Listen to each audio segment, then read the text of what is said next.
Good morning, everyone. At this time, I'll call the September 15th, 2020 Crow Wing County Committee of the Whole meeting to order. I do have one addition that I want to put on the agenda. Director Erickson has asked for about 10 minutes of our time, so that'll be item number 6 that we'll add to the agenda. Our first item up today is the presentation on the fleet insurance claims / fleet policy. Mr. Lusick. Good morning, Commissioners. Is it Lusick or Lusick? Luxick. I knew I would mispronounce it right off. I apologize. Everybody does. That's just fine. What I have before you today is an addition to the fleet policy. What I'm looking for is adopting in an Appendix A Fleet Vehicle Equipment Incident Reporting Guide.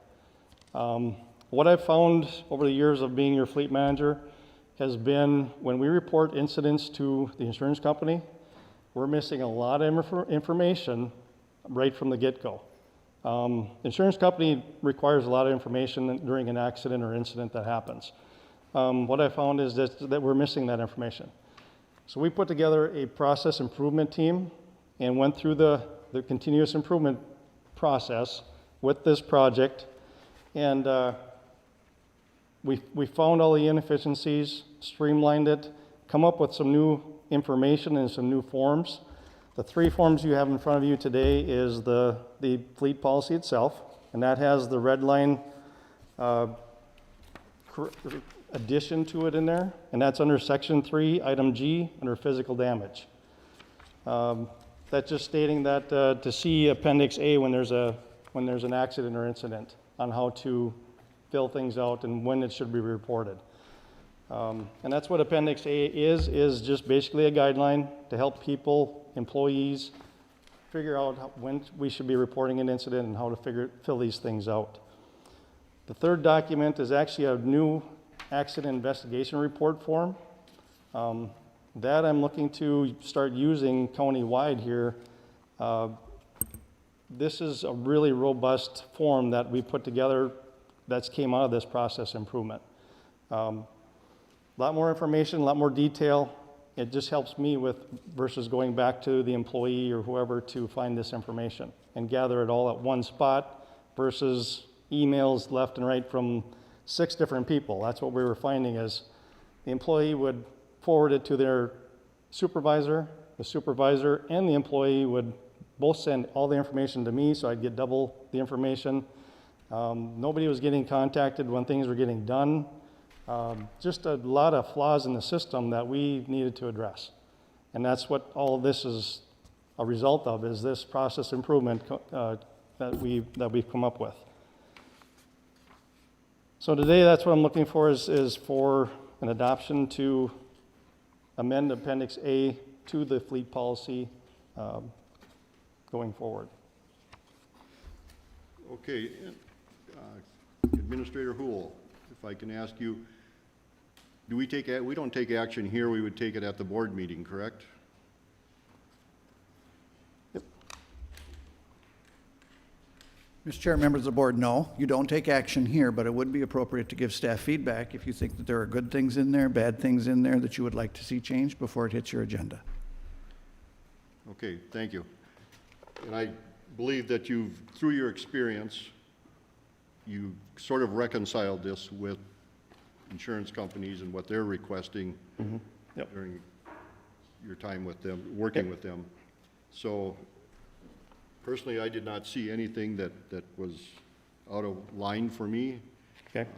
It is a lot of information. I think the more information you have, the better it is, Yes. in case there is ongoing investigations. Are there questions from any of the other commissioners?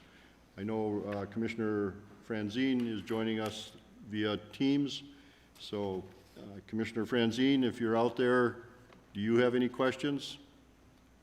No, I don't. Thank you. Okay.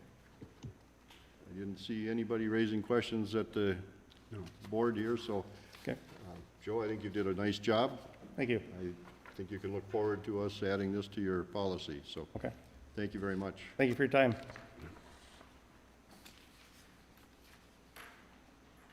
Second item today is the proposed kayak trail around Mille Lacs Lake. Mr. Dubs? I hope I pronounced your name correctly. Right on. Again, my name is Steve Dubs, and I represent the Lake Mille Lacs Scenic Byway. And as a matter of introduction, first of all, I'd like to thank you folks for your support in the past. The Scenic Byway was born out of the sudden walleye fishing closure that happened a few years ago as a way of diversifying tourism utilizing the lake's existing resources. And with the assistance of 3 RDCs, Region 5, the Arrowhead RDC, and the East Central RDC, and through the cooperation of 27 jurisdictions, including the 3 counties and the Mille Lacs Band, we received state designation for the 68-mile route on July of 2018. We later had a ribbon cutting on November of 18, and our signs were erected last year in July. We just completed our comprehensive management plan, which is our 5-year business plan to set out goals and priorities for the byway. We've also distributed 12,000 maps, which Therese distributed to you earlier. We are finalizing our website and our social media strategy with Aaron Hatilla and Strategist, or Red House Media, whatever it's called right now. And we're working on our National Scenic Byway designation from the federal government, which you guys wrote a letter of support a few months ago. We expect to hear back on that in November. We're also working on some community projects with the city of Garrison, the city of Waukon, and also some additional projects like a bird trail around the lake for bird watchers, and other things to attract more tourists to the area. This morning, while I'm here in front of you folks, we're looking for support in our presentation to the DNR to establish a state designation for a paddle trail around the lake. It would be a 75-mile trail that would circumnavigate Lake Mille Lacs, utilizing existing facilities and parks to enter and park vehicles.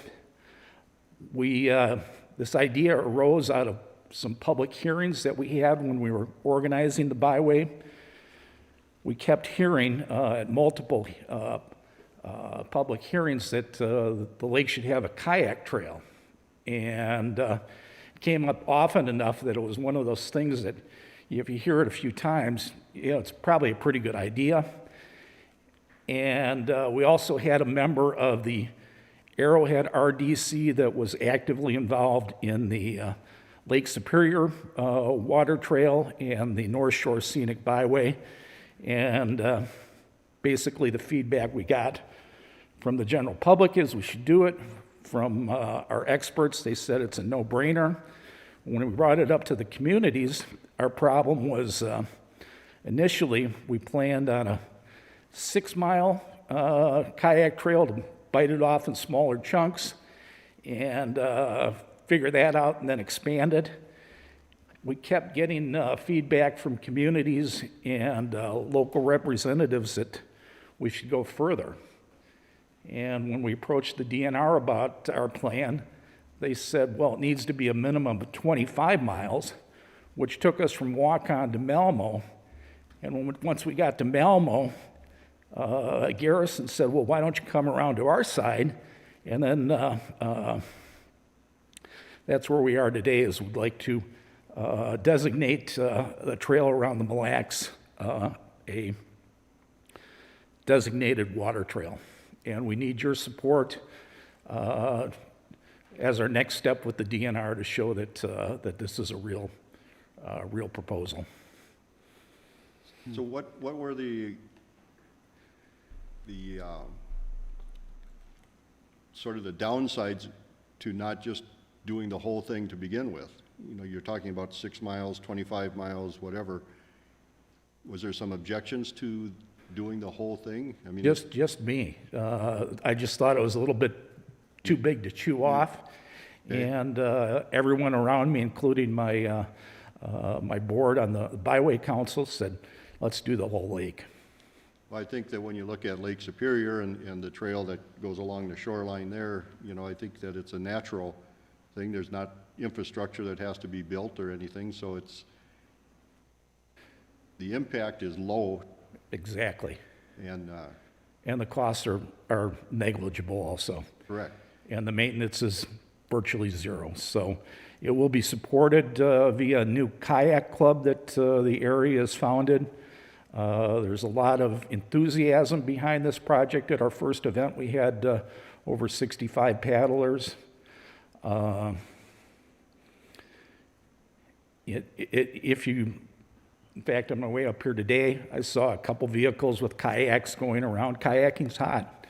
And for a minimal investment, we can offer something that's new to tourists and to the area and maybe attract a few people to support local businesses.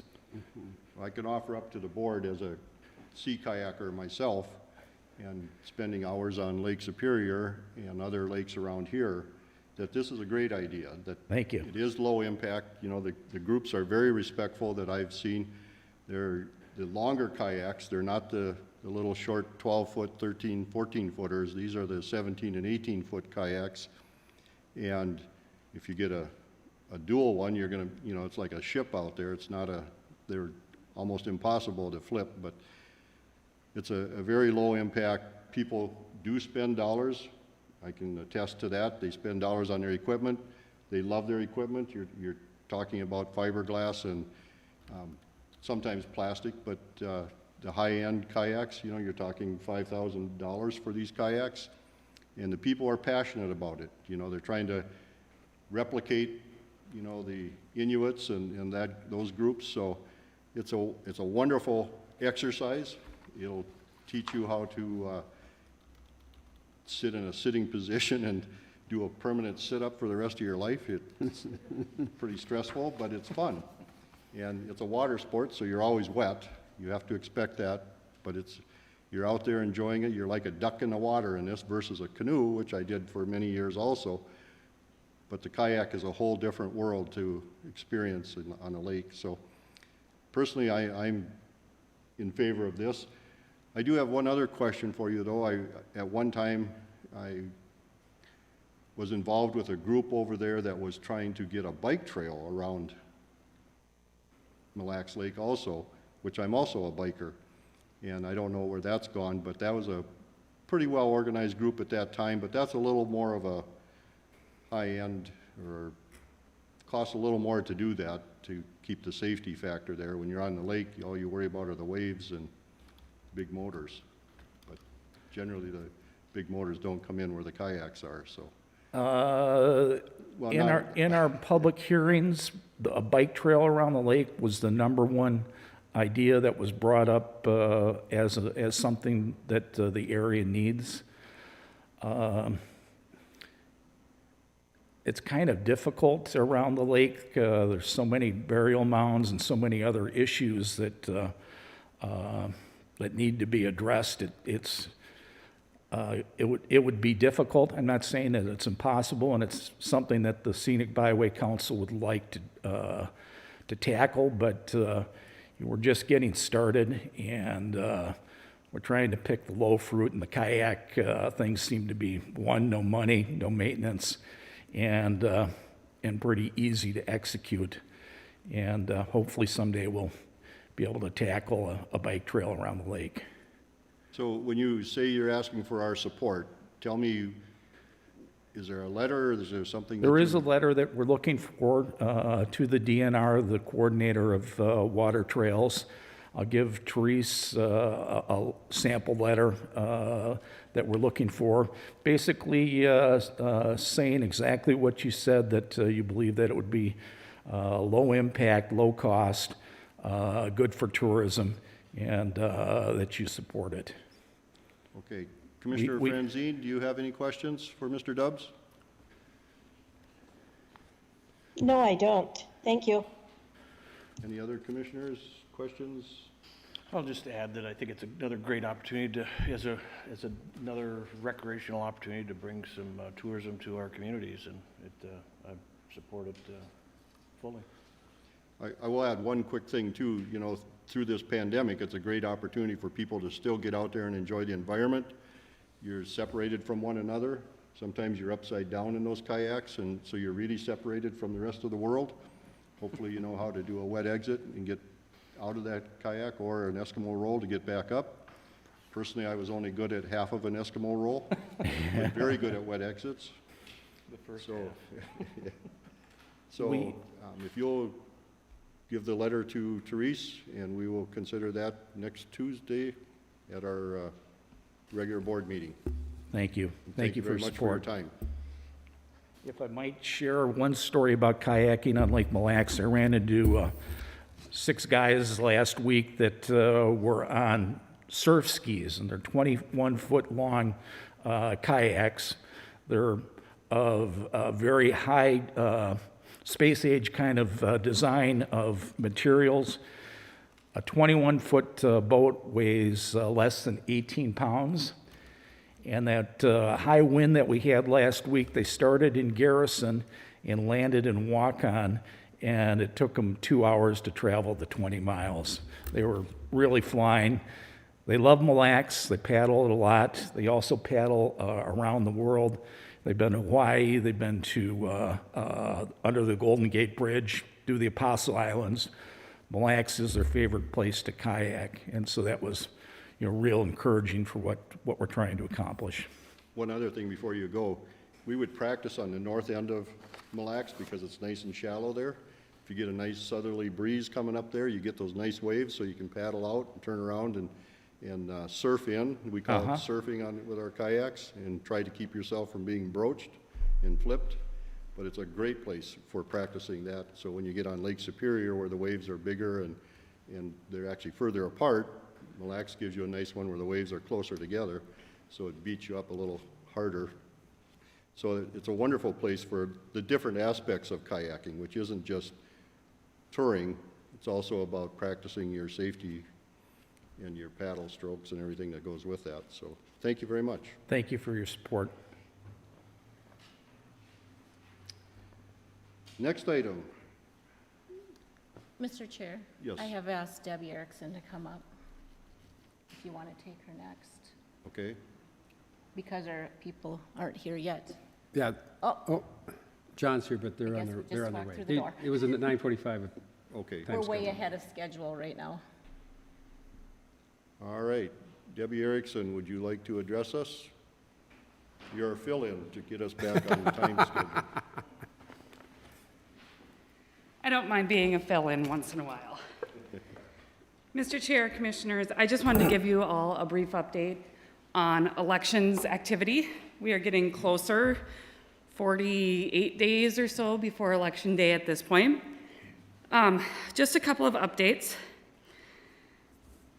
We all know that the absentee mail ballot volume is going to be significantly up this year from what we've seen in past years. Just as a benchmark, Crow Wing County usually sees around that 20-25% of absentee mail balloting in a general election. And this is based on data from 2014 and 2016 and 2018, which are the years that we started with the no excuse absentee voting starting in 2014.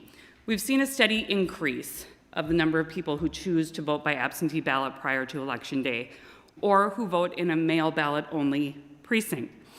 As of this morning, we have over 17,000 absentee mail ballot requests. So that is about 40% of Crow Wing County's registered voters at this point in time. Of that number, 12,500 are voters that are in mail-only precincts for 2020. So those voters are ones who will automatically receive a ballot for registered voters in those precincts. The precincts that are in-person polling places are seeing an average of about 20% of voters have already applied for an absentee ballot in those precincts as well, for those that'll have in-person polling places. We do expect to continue to see that number go up as in-person absentee voting begins, when people choose to vote prior to Election Day but do it here at the courthouse in person. We also expect to see the number increase for those who are requesting a ballot by mail as well. Military and overseas ballots, those ballots will go out this Friday, September 18th. This is the beginning of the absentee voting period for the November 3rd election starts this Friday. So those voters who are military and overseas ballots, those will go out this Friday. In-person voting will begin here at the counter at the courthouse on Friday, September 18th as well. Assuming that we will have ballots on hand by then. We have heard from our vendor that they're in the printing queue at the moment, so we are hoping that those will be shipped and we will have them here by that date. Mail ballot precincts are slated to be in the mail by September 25th, by next Friday. Those voters who vote in mail ballot precincts will start to see their ballots arriving beginning the end of next week.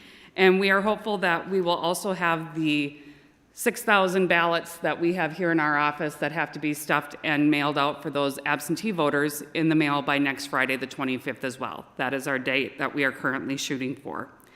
Just to kind of give you an idea, for every application that comes in, we have to enter the application, verify the data, we print the labels, we stuff the instructions, we get the envelopes, we put the ballot in. The ballot is proofed by at least two sets of eyes to verify that the ballot is the correct ballot for the voter based on the information on their application. Those ballots are then sent with first-class prepaid return postage. So voters who are choosing to vote by absentee or are in a mail ballot precinct will receive the postage paid for the return envelope on those ballots already as well. I want to talk a little bit about absentee ballot applications. Some of you may have already received an application in the mail for an absentee ballot. It seems like there are several groups this year, as always, that are sending out materials that include absentee ballots. And I want to just clarify a couple of things for anybody who might be listening as well. The information that is being sent with absentee ballots, it might be coming from a political party, it might be coming from a nonpartisan third party. We know that there was a mailing that was done by the Center for Voter Participation, which is a nonpartisan third-party group. A lot of these are coming with information that is already pre-populated on the absentee ballot application. The voter's name and address, for instance, might be included on that application. We've received several phone calls from some voters who are confused about why they're getting an application if they didn't ask for one to begin with.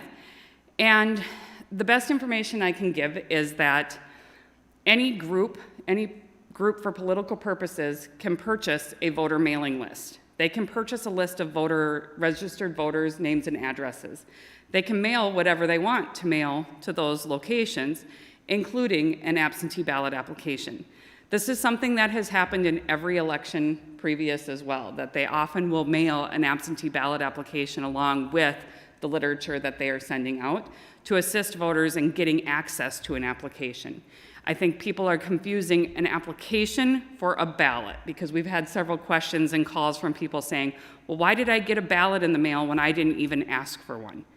Well, no ballots have been sent out yet, so you've gotten an application, you haven't received a ballot. Our office will never send out applications that include any type of partisan material or literature that goes along with it. We've received some calls about that as well. If a voter requests an absentee application from us, we will mail an absentee ballot application with an envelope for them to send it back. That's all we will mail from our office.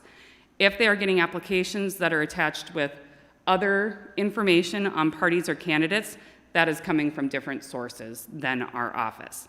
Now, with that said, those applications that are attached on all that information is legit. The applications have the right information, and if a voter chooses to fill it out and send it back to us, it includes everything that is needed for them to request a ballot. So we will send them a ballot if we receive an application from them.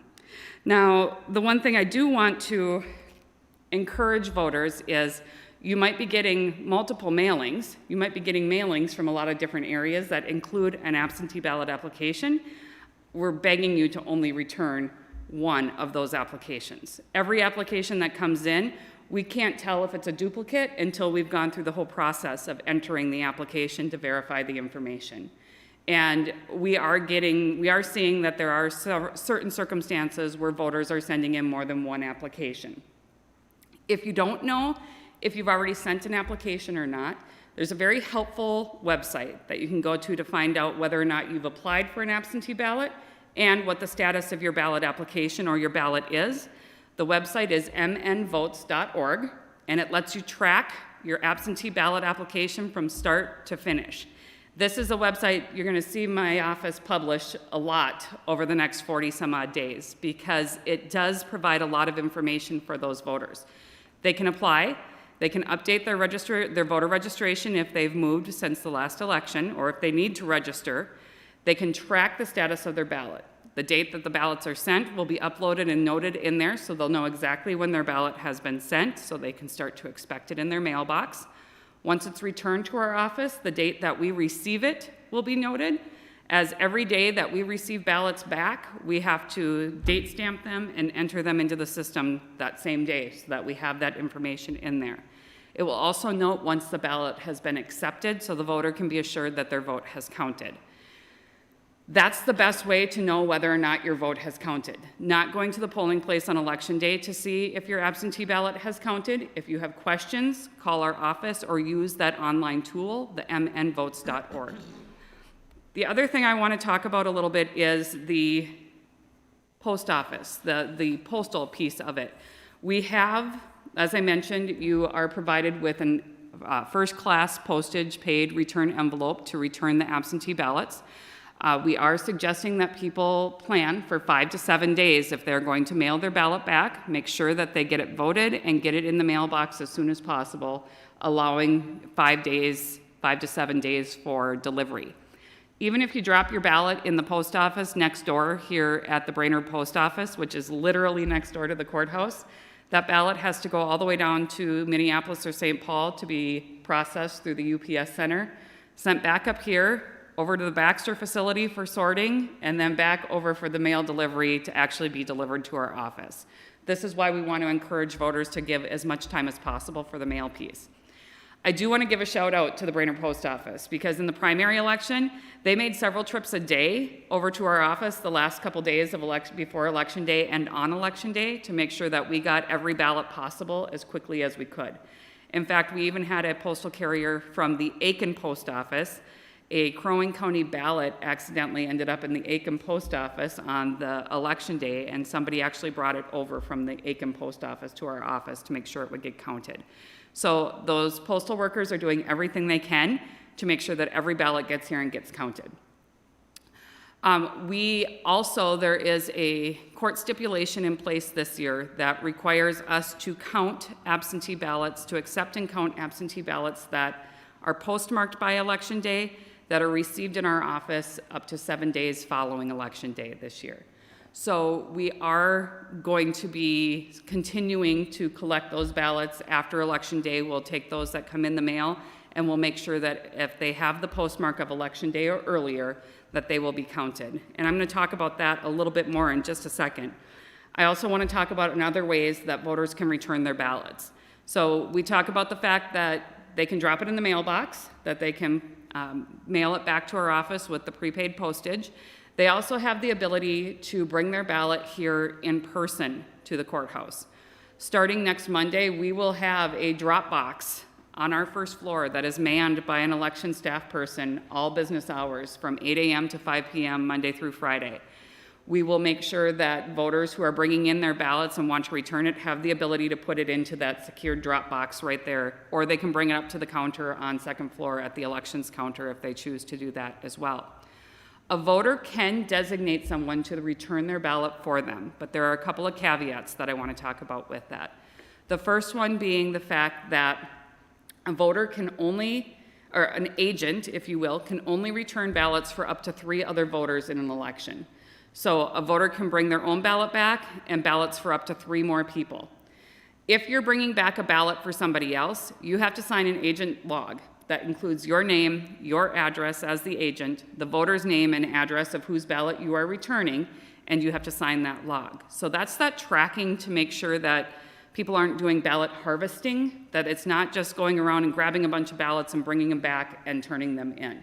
This is the precaution that allows for only those ballots that are for up to 3 other voters to be returned to the office. Those can't be put in a drop box. Those are going to have to be taken to our elections counter or to our elections staff that will be able to have the log available for those agents to sign it. The one caveat with the agent is they cannot be the employer of the voter or a representative of the union of the voter. Those are the 2 caveats that they cannot be to return a ballot. That person cannot be an agent for ballot delivery purposes. We will not have a unmanned drop box here in Crow Wing County. We're not going to have an outside drop box for after-hours delivery, simply because of the fact that if somebody is returning somebody else's ballot, they are going to have to sign for that, and we just don't have the accommodations to make that happen and have that right security around it. However, we will have other opportunities for voters beyond regular business hours. We will be open the 2 Thursdays prior to Election Day. I don't have my calendar in front of me, so I can't remember exactly what those dates are. The 2 Thursdays immediately preceding Election Day, we will be open until 7 p.m. for voters to come in and vote in person or to return ballots. And the 2 Saturdays prior to Election Day, October 31st and October 24th, I believe it would be, math backwards, we will be open from 9 a.m. to 3 p.m. each of those days for in-person absentee voting or for voter delivery as well. The mail ballot precincts, those voters who vote exclusively by mail, also have the option to come to the courthouse here on Election Day from 7 a.m. to 8 p.m. to cast their mail ballot in person if they choose to do that as well. So now I want to go back just briefly on the piece about results. So because of the fact that we do have to accept absentee ballots 7 days after Election Day, Mr. If I Chair. can just interrupt just for a second, since you're going to a little different area. Yeah. Back on the drop box, somebody walks in, and I'm bringing somebody's ballot in. Will they be questioned about whether they're bringing somebody else's, or so they'll be redirected to go to second floor? Mr. Chair, that is correct. So if somebody comes in with a ballot, they will be asked, they're always asked, is this your own ballot or are you returning it for somebody else? Okay. If they're returning it for somebody else, they will have to bring it to the counter and sign the log to go along with that. Good. The couple of days before Election Day, we may have a couple of staff stationed on the first floor with an agent log to be able to track that as well. Okay. Commissioner Corey. Thank you, Mr. Chair. Deb, if you remember back several months ago, and even before that, I think when I was on the canvassing committee, I asked you a whole series of questions. I was fascinated about this, and I was trying to ask you a question where I could see where there was some fraudulent stuff going on. And I will say I'm confident that the election in Crow Wing County is going to be above board. I don't know how about Minneapolis, but so just sitting here thinking about this is a whole different thing with all this, like for example, Long Lake. Mm-hmm. Okay, so what would happen, and I'm kind of being a devil's advocate, you know, again. I like it when you do that. Yeah. Mary Cope's not here anymore, so now I have Somebody has to. So, okay, so let's say I'm a activist, whether it's Republican or Democrat or whatever, or I'm trying to throw a wrench in the election. And I know that, because you just said the ballots are going to go out. So I know that the male guy or lady's leaving, and they probably got a whole bunch of ballots. Mm-hmm. Okay, so let's say I'm driving right behind the male guy or gal, and I'm going and stealing each one of those out of there. And being that they don't have to be witnessed, I've just filled out 400 ballots and I've put them in the mail. What are you going to do then when you start hearing from people and they're saying, hey, I didn't get my ballot? And you'll say, no, your ballot is here. I mean, couldn't that be an issue? Mr. Chair, Commissioner Coring? Yes. That could be an issue. There could be a situation where if somebody knows what the pattern of the mail delivery person is to follow along, As a reminder, tampering with mail is a federal offense. Correct. Falsely impersonating a voter is a felony. Filling out absentee ballots for others is a felony. All that aside, if all of those ballots came back to us, one of the things that, even though there's no witness that's required, there are 2 election judges who are responsible for reviewing all of the mail ballots. And those 2 election judges have to be judges from different political parties. So you're going to have a Republican and a Democrat that are working together to review all this information.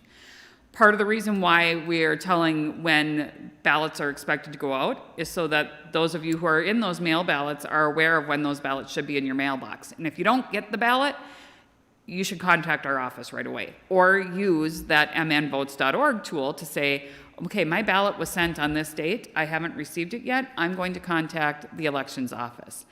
If we receive back a ballot from a voter and the voter calls and says, I never got my ballot, I never received it, even though we don't have to have a witness situation this year, we still have the records on file with the voter's original signature from their voter registration application, that we can verify that information. There are opportunities for a voter to sign an affidavit that says, I didn't receive my ballot or I spoiled it. They can sign that affidavit, we can give them a new ballot, and only that second ballot would be counted. So there are remedies and opportunities if a voter says, I didn't get my ballot, but we have a ballot that's here for them, they can spoil that one that we have and sign that affidavit and vote a new ballot. And so, Mr. Chair, one other question. So just because I think that there, as you know, there is some anxiety of people. There's a lot of anxiety. They're worried about a fraudulent election. So we're not, I'm just using Long Lake because that's where I live. Okay, so you're not just sending out a ballot to every single mailbox, regardless. You just like saying, oh, here's 1,000 ballots, boom, they go out. There's a list of registered voters, and that's going specifically with their name on it, correct? Correct. Mr. Chair, Commissioner Coring, that's exactly correct. We don't just send out ballots to every resident or every address or every person who lives here. You know, sometimes you get the mail that says to resident or whatever the case may be. In order to receive a ballot in a mail ballot precinct, you have to be a registered voter whose registration is active, which number 1 means that you voted at least once in the last 4 years, because if you don't vote at least once every 4 years, your registration goes inactive, and even if you haven't moved, you have to re-register before you can vote again. Additionally, we are cross-referencing databases with the courts to make sure that there's no felony or guardianship information that is against that voter's record that would preclude them from voting. If there's any type of a challenge against their record, they have to re-register and clear the challenge before they would have a ballot that is sent to them. So yes, it's sent by first-class, non-forwardable mail only to those voters who are current registered voters in that precinct. Is that state statute, or do you know of any other precincts like Minneapolis where they're just sending out to, It is state statute that you can only send ballots out to mail ballot voters. The other thing about Minneapolis is Minneapolis doesn't qualify to be a mail ballot precinct. The mail ballot precincts are only townships of any size outside of the 7-ring metro area and cities that are under 400 residents. Those are the 400 registered voters, excuse me. Those are the only ones that can qualify in the first place. So in that 7-ring metro area, nobody can be in a mail ballot precinct. Those voters have to automatically request a ballot before it will be mailed to them. So, Ms. Erickson, just to be clear, you're not advocating for a separate elections department within your department, are you? Mr. Chair, I'm absolutely listing not. all the requirements that you're listing here, and it sounds like a full-time job alone. Mr. Chair, we spend a lot of time on election years and even on non-election years working on our election-related items. However, we are not at the point where Crow Wing County needs a full-time, completely separate elections division. We can multitask quite well. One other comment I just want to make on Commissioner Coring's questions about the mail ballot precincts. I know that there is a lot of anxiety amongst, especially those who are in those precincts that are only voting in mail ballots this year and have never done it before. And what we've always seen, I want to reiterate, we've been doing mail balloting in Crow Wing County since the early 1990s. in a lot of precincts. We had almost 20 precincts that were voting by mail ballot prior to this election cycle. Every year, every first year of a precinct going to a mail ballot, there's angst amongst the voters, that they feel that there is maybe something that's been taken away from them. I want to reiterate that they have not lost their ability to vote. They have not lost their right to vote in person. If they choose to vote in person, they absolutely can come into the courthouse anytime during this 45 days prior to the election day, including on election day, regular polling hours from 7 a.m. to 8 p.m. So those voters who are in those mail ballot only precincts, if they have any questions, I encourage them to contact us. We will certainly answer all the questions that we can. We've been answering a lot of questions, and usually people just want to be heard and have the information explained to them, because there is a lot of misinformation. So my ask of you, of all of you sitting here, and Commissioner Franzine, is to share that information with your constituents. When you do hear those questions or those concerns, make sure that they are aware of where those rights are and what options are available for them. The last thing I want to talk about, two things. One is the results on election night. We are so used to having immediate results as soon as the polls close and as soon as we can get everything processed. And by the time I go to bed on election night, when I leave here, I know what the outcome is of every election. Now, granted, there have been years when I'm leaving to go to bed at 8:30 the next morning when everybody else is still coming into the office, but I know what the results are when I walk out the door that night. That is not going to be the case this year, and I want to set that expectation for everyone. We will be seeing absentee ballots that will be coming in. After the primary election, I was actually kind of surprised at the number of ballots that came in the day after that were postmarked by election day or before. We actually received a couple hundred ballots the day after the election in the primary.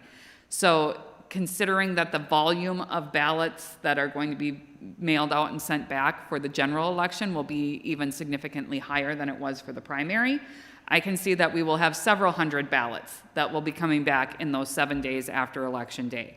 We are working on our plan right now as to how we are going to be updating the information. We will update information on our website by end of business day each day. So after election day, we will be updating the information on the official election results website. Remember, they're still all unofficial results until after you as the canvass board meets, which will be the following week. But we will update daily with whatever ballots we've received in that day's mail. So our intention is to continue to have updating results throughout that 7-day period, rather than holding everything and just updating one time at the end. So if there are questions about what those results are, we will continue that process during those 7 days. Again, I'm asking you to help spread the word to manage those expectations about when the results will be available. We will be doing everything we can to get them out there as quickly as absolutely possible. Finally, for those people who are choosing to vote in person in their polling places on election day, I just want to reiterate that we are putting all safety precautions that we can into those polling places to make sure that it is a safe environment for our voters and our election workers as well. We have provided PPE for all of our election workers, including masks, face shields, sanitizing equipment, disinfectant solution. We have created, our facilities department helped us create plexiglass barriers between all the voter and the election judge in all of those different stations. One of the things that we found in the primary is between a mask, a face shield, a plexiglass, and a mask on a voter on the other side, it's a little bit more difficult to hear sometimes in some of our polling places. What? Exactly. So we are trying to work through what that looks like and how we can accommodate that and make sure our voters are being well served in that realm. We are ordering, again, extra pens. You heard me talk about that in the primary. Voters are getting a pen when they come in. They keep it with them through the whole day and to put it in the box on their way out the door after they've deposited their ballots. But we are confident, and the voters should be confident, that it will be safe for them if they choose to vote in the polling place on election day. I want to give a big shout out to everybody who stepped up and answered our call to be an election worker, to be an election judge. We have very dedicated poll workers who have continued to serve in our polling places and have stated they are also willing to do so. We also had several people who contacted us recently about wanting to be a poll worker and to step up to help in that area. We are well situated for election workers right now in Crow Wing County. We have a pool of about 50 names of election judges who we can deploy if need be when we get closer to election day and we start seeing potentially some shortages due to personal illness or uncomfortableness of being in the polling place. So we feel that we have enough staff that we will adequately be able to serve the voters of Crow Wing County as best as we possibly can. There, I filled all the time that you had left, that you were ahead of schedule, but I would be happy to answer any questions that any of you may have. One point that you made yesterday during the Association of Minnesota Counties for the General Policy Committee was that these workers can be utilized in other areas, across county lines, whatever, to assist other areas if we have a surplus. Exactly. So people aren't limited to just Crow Wing County if they want to volunteer. There are opportunities out there for people. And I want to note that the presentation that you made yesterday, which I heard virtually the same thing today, was well received by the group yesterday, and you are well respected around the state of Minnesota, if not even outside that area. So thank you very much. Thank you. It's a privilege to have you on our staff conducting our elections. Thank you. Thank you.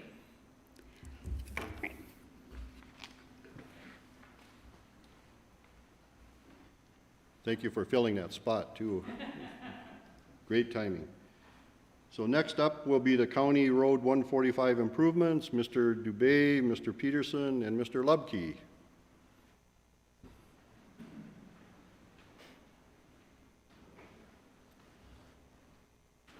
You can come up. Anywhere there's a microphone. You can sit there at the table, sure. You guys want to come up too? You go first.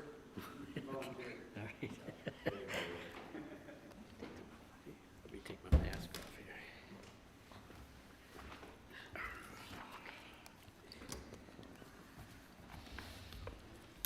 I have a few items here that will be needed for overheads.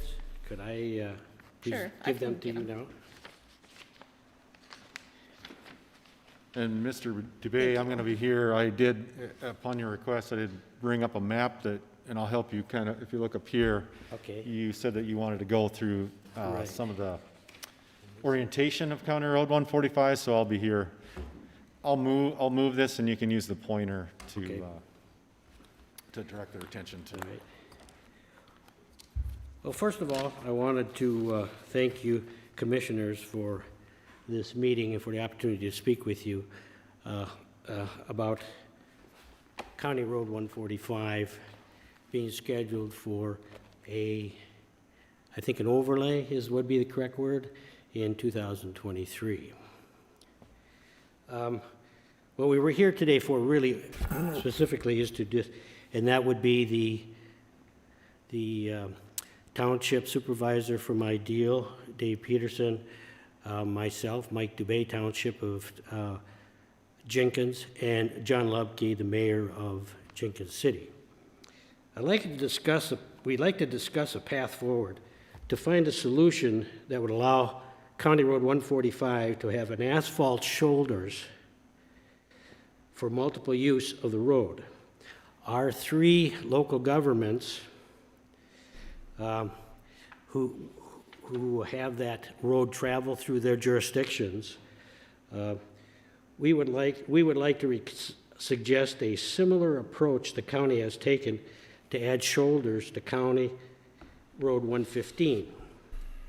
Like I say, in 2023, Crow Wing 145 is scheduled to have I guess reclaim's the wrong word. I think it's overlay, isn't it? Is that what? It'll be a surface treatment. I think it's is it reclaim?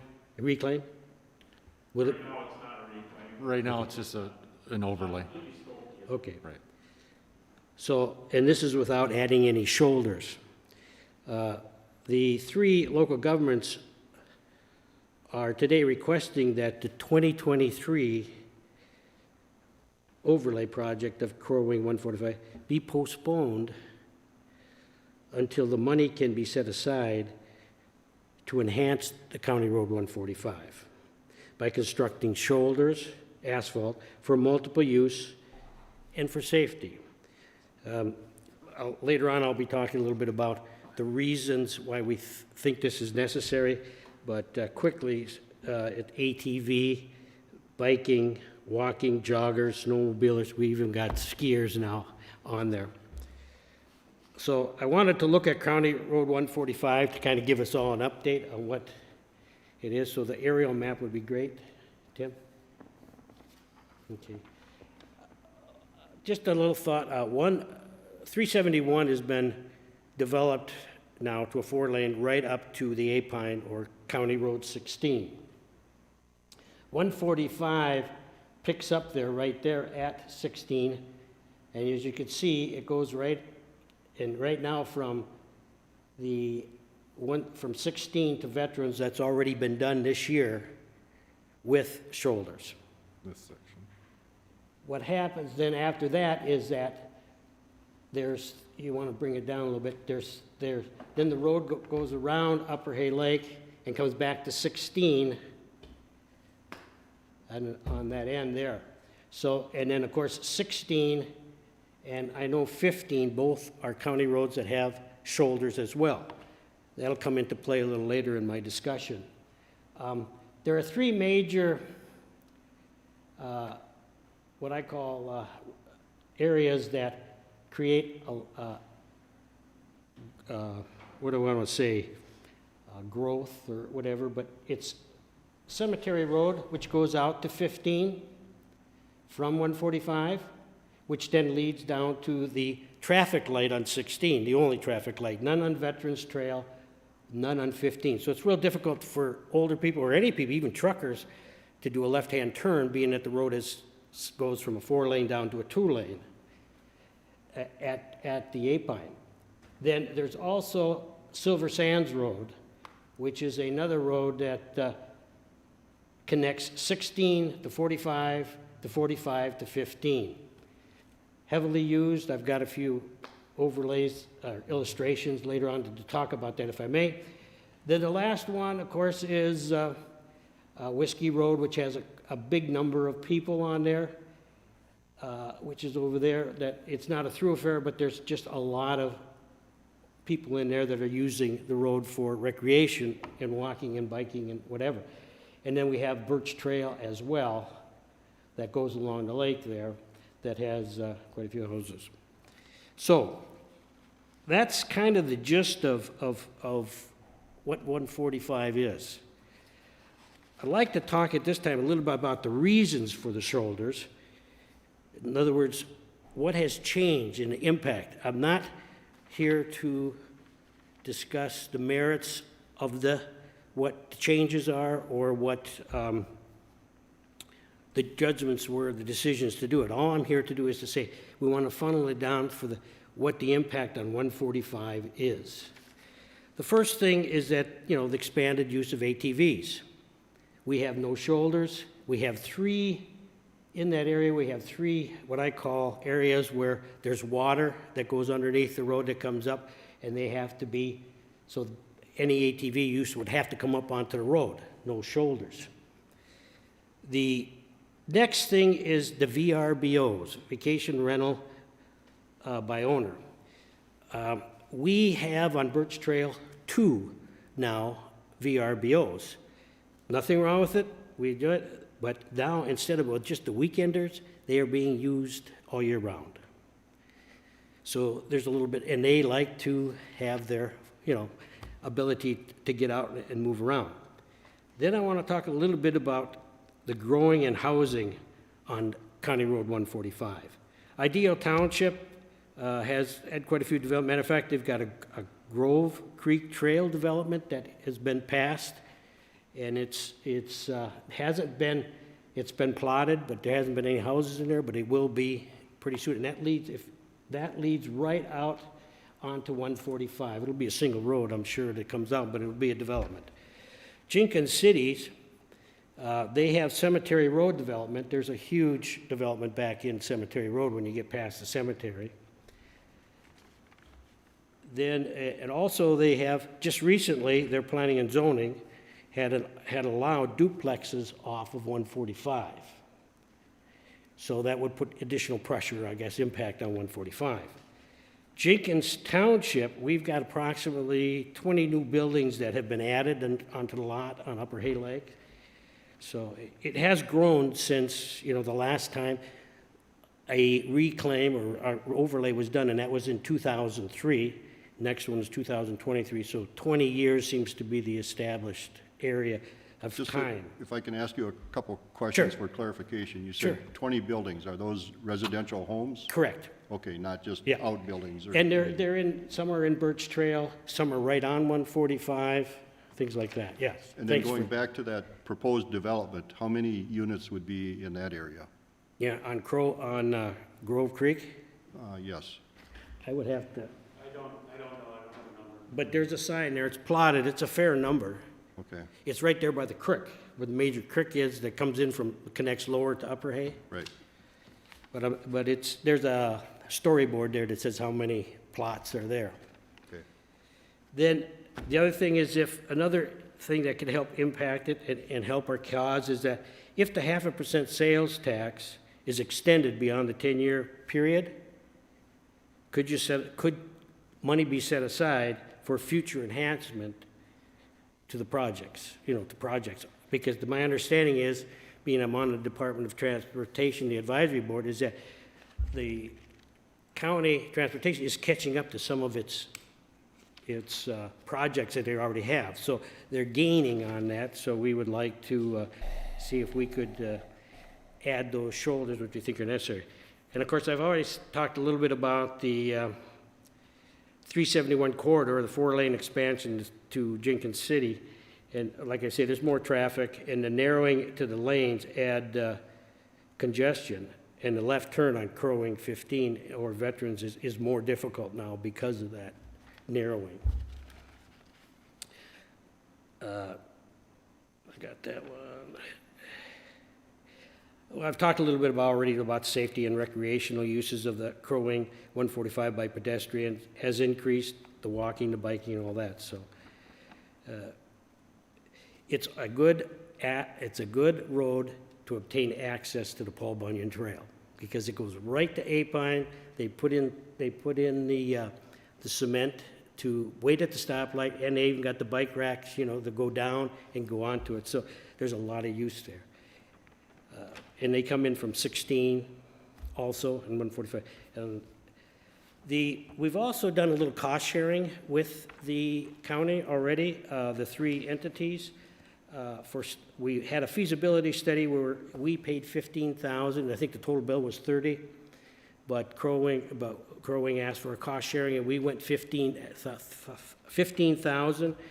And 50% of that was Jenkins Township, 25 and 25% was Ideal and the city of Jenkins, plus whatever. I know Jenkins has got a little more involved than we do. And the result was they were recommending that the study was that it would be 6-foot shoulders. And the recommendation was at a cost of $3.7 million. And the study is done, so that part is already, out of the cost. And like I say, Crow Wing County connects to both County Road 16 and 15 with shoulders. And they connect also by Silver Sands and Cemetery Road. We are getting a lot of heavy-duty trucks there because from the pits, which is Wild Acres, they come out on 16, hit 145 in Ideal Township, go to Silver Sands, and go out and make the right entry, because rather than go down to 371, especially returning, trying to do a left-hand turn, they'd rather take Cemetery Road, and I've got some handouts that I'll show that there's some people have already contacted the law enforcement because of the speeding and because, when they two meet together, they force people off the road. So I'll just do that. And 2021, County Road 15 is going to be a reclaimed road. So it starts next year, the use of Silver Sands. We're holding off any of our chip coat sealing because we know the damage it's going to do on Silver Sands before we do it again. So if there's I got the handouts there that are numbered 1, 2, and 3. Okay. I would just like to, this is just more information, just to show you that the situation has been around for a while. This is a letter back in 2004, before I was on the board, Patty Bolin, our clerk. And this is about, it says, clerk contacted County Engineer Rob Hall regarding suggestions for making Birch Trail access safer. Guests last month have suggested having county conduct a traffic flow and speed survey on the road. And then it just goes through a lot of stuff there, but I guess what I would like to say is that towards the end of it, it says, it may be possible that the township and the county could work together to do something with the hill on County Road 145. Haven't heard anything yet regarding requests to the post office for moving mailboxes. Clerk is to send a copy of the minutes to property owners along Birch Trail. I live on Birch Trail. I was there at that time, matter of fact, so I have an idea. The post office did get back to us, and they stated that because of that hill, the mail carrier was very frightened to sit there with 9 or 10 boxes trying to fill it up. Well, now there's, with the new houses, we've gotten 3 there, 3 new houses, so there's 15 boxes. Now, they allowed us, they supplied the brackets to insert into the ground, and they gave us, if we put it on Birch Trail, so she could come down there and get off that road, because it comes off there and the hill comes down, and she many times felt she was going to get wiped out. And so you could see that was 19 years ago, or whatever so that was one. There's number 2 there. This is more recent.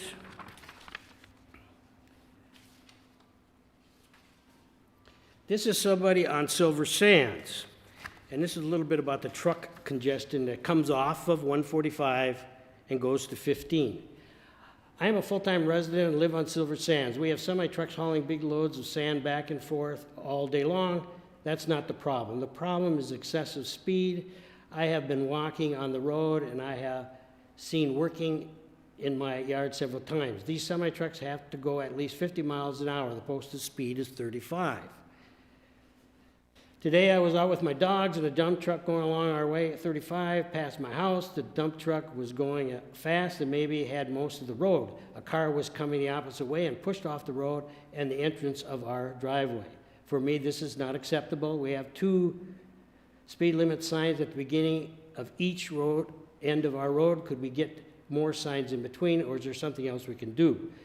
Our reply was, I went and visited her, and our reply was that we notified the sheriff, and they set up some speed, those electronic speed things, but like I say, next year, that's going to be used heavy because of the 21 going to 15, and they are not going to take a left-hand.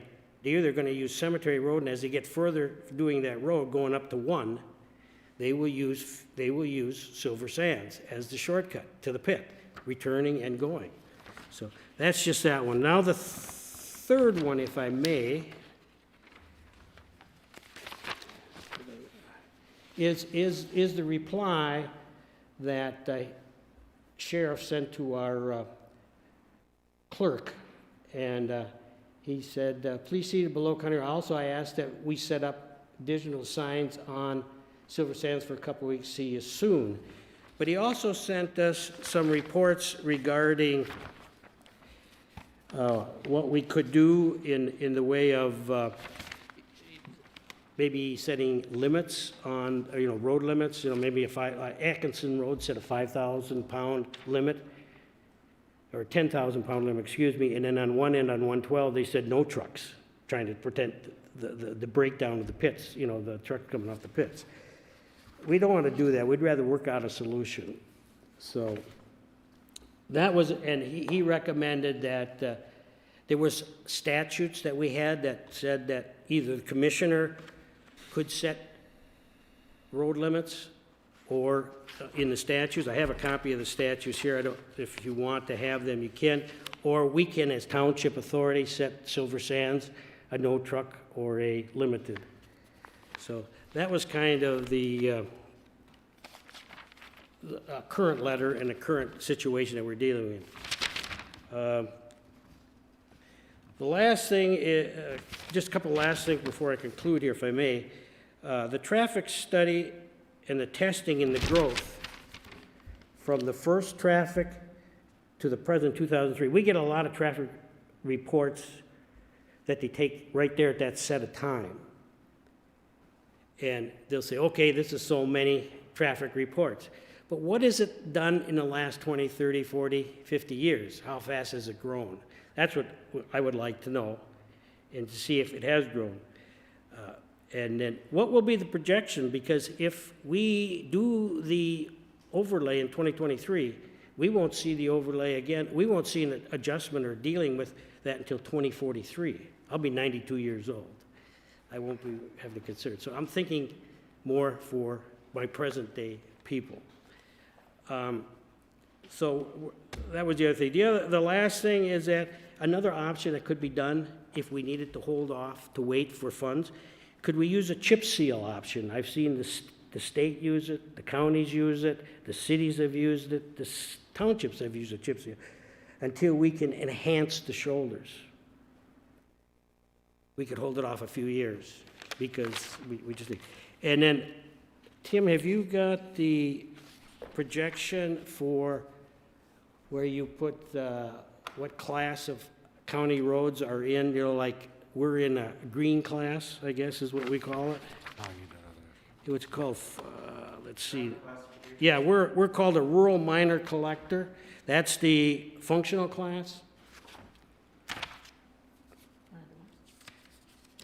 You have to pull the other off the screen. Oh, that's me. Yeah. When we spoke yesterday, That's your daily average ones, but you can see the different the green is the 2,000, there's the 500 to 2,200.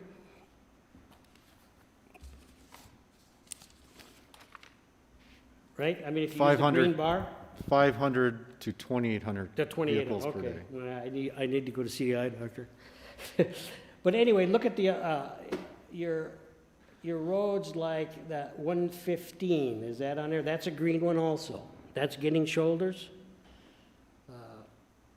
145, even 112. 112 only has one access road, and that's Atkinson Road from Bushin to County Road 112. And we have like 3 or 4. And they've got restrictions of 10,000 pounds or no trucks. And there's an ordinance that they passed. So anyway, I'm just showing that we're in that class that has shoulders, and we don't. So I'm just saying that all county roads aren't the same, and yet changes have taken place that have impacted our roads. So we're just trying to look ahead and have foresight to see if we could do something to alleviate a problem coming 20 years from now. I just want to conclude that we are discussing with you today, because if it's done in 2023, it will be 20 years, 2043, until the road would be considered again for infrastructure improvements and enhancements. So I want to thank you for the time to discuss it. If there's any questions, I know that these two gentlemen also probably want to speak. I apologize for taking up the time, but we had 50% of the road situation, so we get 50% of the headaches or the calls. So I wanted to be able to at least talk about my argument as well as why we think that's needed. So, Mr. Chair. other than that, Commissioner Coring? Mr. Chair, can I ask a couple questions? First question is to County Engineer. I believe we have a cost share policy, and to me, interpreting this is if Ideal, Jenkins, and Jenkins City want, in essence, an enhancement, if I'm reading our policy correctly, they would have to pay for what that enhancement would be, correct? That is correct. Now, I would be all in favor of that if you want to pay for it. But I can tell you right now, I would not be in favor of what you're proposing now. And the reason why I say that, this is going to open up a whole can of worms. Now, if you go down where I can only use some examples of where I live. Okay, we just the county just did County Road 22 that goes around South Long Lake. And I guess I should have thought of this too and said, hey, Tim Bray, there's a lot of people that walk because there's cabin after cabin after cabin. There's a lot of people walk on that road. It's a 30-mile-an-hour zone, but people go a lot faster on there. And there should have been a shoulder there. But what's gonna happen is when you start adding all these things on there, somebody else's road that's in the queue, or it's in, that their road is, Tim Bray has promised them to do their road. Now we're using all that money up, and now their road is pushed off 5 or 8 years, which I can't agree with. And it's funny because when we did County Road 23, my chest was out and I was so proud of that. I called up Tim Bray and I says, oh, I can't believe how everybody's happy. And Tim Bray says, no, not everybody's happy. He said he had a call from a lady that says, there's no shoulders for me to ride my bicycle on. And the increased cost that if we start putting shoulders on this, it's going to be a lot of money, in my opinion. So if you guys want to pay for the enhancement, I'm all with you. Commissioner Coring, I'd like to respond to that if I may. The overlay, just the overlay, the way I understand is $600,000. Is that what you're saying? That was the one information I got at one time from you, that the cost of just the overlay would be $600,000.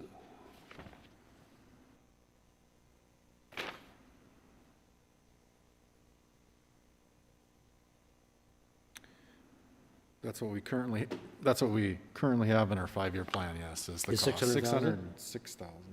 What was it? I can't. I don't I need to take my glasses off. 686,000, Okay. excuse me. So the shoulders, they say is 3.7 million. So you're asking townships and cities for a non-road for us. This is a county road. To use $3 million of our money. We don't have that. That would be that's just a way to kill the idea.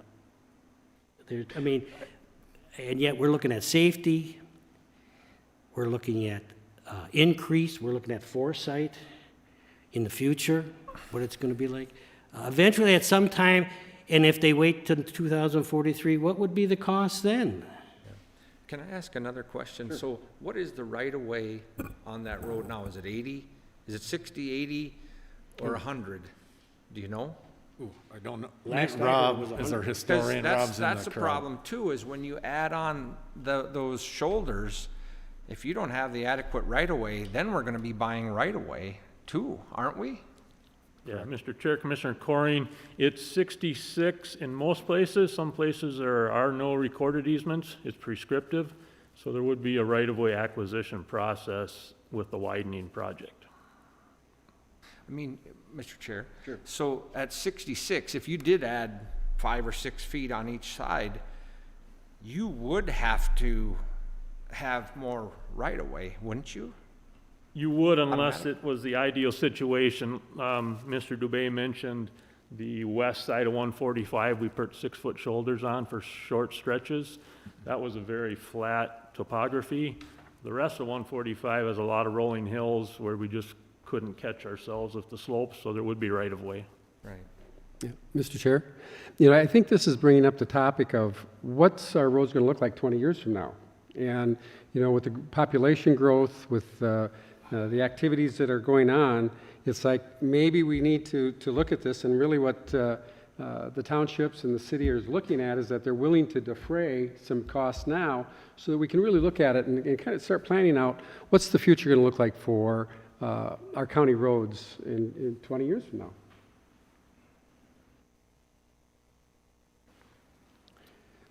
Mr. Chair, too, has there been a current traffic count on that road? Does anybody know? Mr. Chair and Commissioner Brecken, the latest that I could find on MnDOT's website, MnDOT, of course, does all the official counting for county roads. We have the ability to do some of our own too, if we need it for a specific project and it's not a MnDOT schedule. The latest one I could find was 2017, and I have that here. And maybe I can just address Mr. Dubé's questions about the growth, the traffic growth over the last several years. And what I did that investigation after we spoke yesterday, Mr. Dubé, and I found traffic counts from beginning in 2005 up through 2017, and the traffic has virtually unchanged. Now, I know you live out there and you have a different perspective, but a lot of the time, we rely on MnDOT for these numbers. I think on the south end, I'll just flip through a couple of them here. It's really hard. If you look at there's a couple places where they measure it, and I'll just use one of them as an example here. I believe in 2005, this was, I'm going to take my glasses off, 660 vehicles per day, and the most recent one that we have in 2017 is 720 vehicles per day. And so over the course of 12 years, that's a very small volume. So although it is trending upward, it's trending upward at a very small rate. The traffic counts do not include, if I'm correct, the multiple use activity that's expanding as well.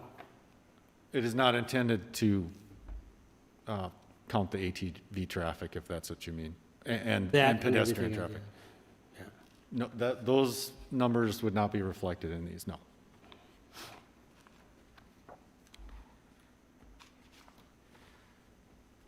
In 2023, Tim, are we doing the whole stretch? Mr. Chair and Commissioners, the project that ended this year was from, I believe, it ended here. And then the next project would include from Cemetery Row, Veteran Street North, all the way to 16. And what's the mileage on that? I believe it's 2.8 miles. 2.8? Maybe a little, from here to here is 2.8. It's a little over 3 maybe, Okay. total. And if you were to, it's a hypothetical question, 3.7 million, and you were to delay that, so this is hypothetical. How long would it take for us to accumulate that to go in and do that project according to what we're being asked? Well, Mr. Chair, I think it boils down to a matter of priorities. And so, yes, there may be increased pedestrian traffic, and yes, there might be increased ATV traffic, and there might be growth in the area. But I believe that's common amongst all the county roads. Mr. Coring just mentioned in his area one of them.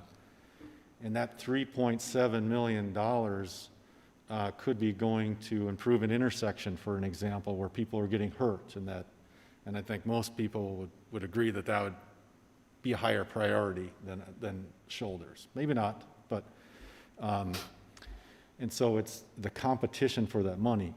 So we're 5 years into the local option sales tax. It has been a very good source for us, and we're catching up, and the residents are seeing it. But we're not done yet. And so if I brought up my map of the resolution that said all the roads that we're going to use, all the roads we're going to address when utilizing this local option sales tax, you'll find that we're not done yet. We're halfway done because the money's halfway, the sunset's only 5 years away. And so it's really a matter of competition. Does it rise in your priority to say that we'll displace a different priority, like an intersection improvement or another resurfacing in another area? $3.7 million is a lot of money, and it can go a long way. And it really boils down to the priorities that you would like us to set. And, it could be done, and it could be afforded in a certain year, but there is a trade-off. And it might be a trade-off in one of your other commissioner districts, and you'll have to wrestle with that. The 115 program was, costs were 10 million? Is that what you had estimated? We're currently around the $10 million range. How yes. long did it take you to accumulate that? Boy, we've been trying to develop County Road 115 since, 2012 probably, 8 years or something. It's been a very long process. But less than 20? Less than 20, yes. Current, And that was 10 million, this is 3.7. I was just curious, that's, it's a 115 is a little bit different situation. It needs a reconstruct, and actually that's, I think what you're asking for is to, rather than just do a surface treatment like we do on county road, many county roads. but it's feasible. Excuse me? The reconstruct is feasible. It can be done. It can be done. Anything can be done at a cost, and we know the cost. It's $3.7 million just to add shoulders. And so if you add the surface treatment, we're up around over $4 million now. I guess I yield my time to the other two members that Okay. came today. I'm sorry I If there's, used it all. and due to the timelines, if you have something that's significant, I just got three things. Okay. My name is Dave Peterson, I'm a supervisor in charge of roads for Ideal Township. Just a little bit more of history. There's a second study done, paid for by the 3 jurisdictions for an offset trail. Okay? Just so you're aware of that. And that's, we have the results of that also. I don't remember the numbers for it at all. County Road 145 has been a safety issue for a while, even before we even considered widening the road. It was made even worse when the county decided to allow ATVs on the shoulders. There are no shoulders on County Road 145. And I think the county's obligated, maybe even should be required, to provide the road surfaces for the activities they've authorized, because it's unsafe otherwise. So you got ATVs, cars, pedestrians, and also bicycle riders and whatever else is out there. And the third thing is that, we look to you as the visionaries for the county. You're looking to the future. Tim is more involved with maintaining with the network he has, but who looks to the growth? Who looks ahead? Or do we just wait till everything gets so jammed up and everybody's so ticked off, then we do something? I think we need to look ahead and with a vision to the future. That's all I got. Can I say something to that? I will say that you make it sound like we're not looking to the future, and I disagree with that wholeheartedly. We are looking to the future. Tim Bray looks to the future. The county board does. I'll give you one example. Just north of Merrifield, there was a property that came up for sale. That's an intersection where I believe somebody's gotten killed there.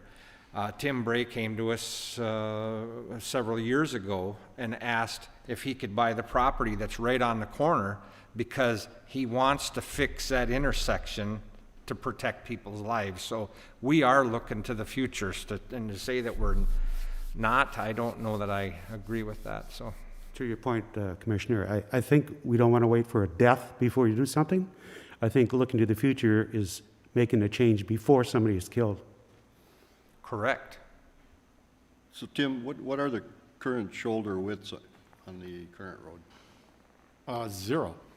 Zero paved. Okay, And there might be a small, I do have a list here, I don't have it right in front of me. There may be a small portion of gravel shoulder. My records show that there's 0 paved shoulder, so it's a 12-foot lane, the white line, and then 2 feet of gravel. so if there's no shoulder, and I know the policy that was passed in 18, I believe it was, 2018, was that ATVs could ride on the shoulder, but if there's no shoulder, then they should be in the ditch, correctly? Correct? Well, I believe that there are certain classes of ATVs that can't even be in the ditch, and I'm not an expert on that. We'd have to come back to you with that exactly. Mayor Lupke? Mr. Chair and Commissioners, thank you for letting me talk to you today. On the ATV thing, when that did go through, because I spoke towards that to this commission, the challenge was there is it went on all roads. There were some counties that have done it on selected roads that were okay for ATVs and then took it off roads that were not safe enough. In the situation of 145, after it leaves Veteran, the road we're talking about is statutory a 55-mile-an-hour road. So there's a little bit of a challenge there where it's not a 30-mile-an-hour road like it would be down in Long Lake, down in your area. First thing, but that was kind of the side thing. First thing I want to say is that we've been down a heck of a project in Jenkins with 145. We've hit a few bumps down that project, but it is an awesome road today. So thank you, Tim. Thank you, Commissioners. Thank you, Rob. And it took a lot of effort. It took a lot of vision on our part of the city to get that funding. And I do not believe today I'd be sitting here saying that unless we hadn't gotten that funding from LRP. I think, Tim, you would agree with that? That funding we got from LRP to do that 145. No way the city could have done it. And no way the county would have put that kind of money into that road. So I want to thank you guys for that, because it was a bumpy road to get there, but it's really awesome. One of the things I do think we need a more up-to-date traffic count, I think, on that road, if we can request that, because of the fact that with all the changes, with the Highway 371, the traffic patterns have definitely changed in that area. So getting that information would be fine. What we are talking about here today is in all of your commission districts. Somewhere there's a road that needs some help. How we fund it, I don't know. I know that the jurisdictions of the townships and the cities no way can fund those kind of projects, even some of the enhancements. I think we have to look outside the box a little bit like we did on 145 and apply for that LRP money, and we're able to do that because of the Highway 371 project that was being done. There is some other funds out there, though are all going to help.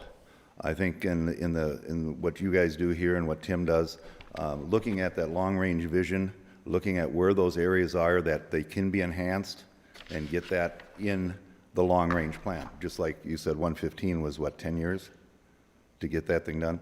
These things, I know the problem looks like it's here today, it won't get solved tomorrow. But unless we start putting it down in our long-range planning, it won't get done at all. So I want to thank you again for the work we did together to get the 145 done. It's awesome, and it has also spirited it to start looking at a long-range vision for the rest of it. So that's all I really had today. Any questions you have for me for Chair and Commissioners? Well, I don't want to neglect Commissioner Franzine. So, Commissioner, do you have any questions for Mr. Dubé or Mayor Lupke? No, I don't have any questions, but I have to agree with Commissioner Coring. We do plan. We have a 5-year plan. I trust our county engineer does the best for our county. And I would like to just discuss this more at our transportation meeting in March. Okay, thank you. Thank If you. there is no other questions, thank you again. So I think this will be an ongoing discussion that we will carry on, and I think to Commissioner Franzine's point, the transportation meeting in March would be a good place to discuss this further. So thank you very much for all the work you've done, your presentation, appreciate it. Thank you. Item number 4 is Transportation Economic Development Grant Sponsor, Mr. Bray. Let's see, should I go down there? Doesn't matter to me. Do you mind if I? You can stay right there if you want. Okay, no, I'm a little disorganized. The next item I have for you, Mr. Chair and Commissioners, is a letter to agree to act as a fiscal agent for a transportation economic grant that the city of Crosby and Crow Wing County are planning to apply for jointly. The actual application deadline is October 2nd.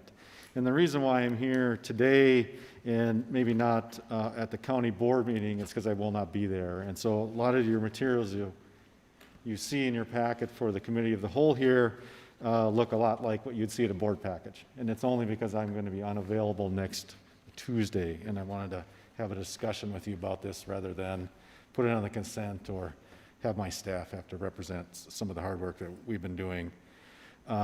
Transportation Economic Development Grant is a program that provides, competitive grants to areas that have measurable economic benefits and contribute to job creation and retention. This is not the first time a TED grant has been offered by the state. I remember working on them when I was at the state and at MnDOT and working with cities like Baxter and others to try to get that.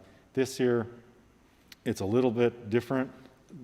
The criteria's changed a little bit, and there's only a small amount of money available. It was some residual from one of the other solicitations in previous years.